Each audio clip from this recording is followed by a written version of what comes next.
Akwaya, un village situé à la frontière du Nigeria, dans la région du sud-ouest, fait face à un isolement profond, le rendant pratiquement inaccessible au reste du pays. L'absence de routes praticables empêche toute connexion directe avec d'autres localités, privant ainsi les habitants d'un accès adéquat aux services essentiels. Depuis 62 ans, les résidents demandent la mise en place d'un poste d'identification dans leur localité. La commune d'Akwaya a été créée depuis 1963 et depuis, nous n'avons pas de centre d'identification. Nous avons une grande population qui a déjà l'âge de voter, mais ne peut pas avoir de carte d'électeur par manque de carte nationale d'identité.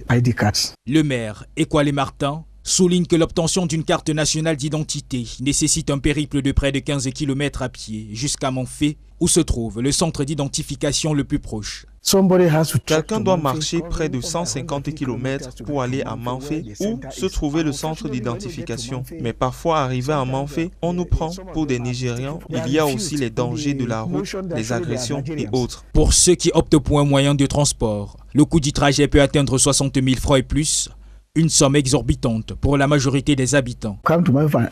Quelqu'un pour aller à Manfé, avoir la carte nationale d'identité dépense près de 60 000 francs seulement pour le transport. Mais il faut aussi négocier avec les officiers nigérians au poste de contrôle parce que nous n'avons pas de pièces permettant de nous identifier comme voyageurs ou pas. Nous appelons les autorités à nous venir en aide et à sortir de cette situation difficile de carte nationale d'identité. L'absence de route complique davantage la situation, obligeant les habitants à passer par Ekom et les villages nigérians Ogbodo et Amana avant de poursuivre sur une piste non goudronnée. Outre cet enclavement, Akwaya fait face à des coupures régulières d'électricité et d'eau potable, rendant le quotidien de ses habitants encore plus difficile.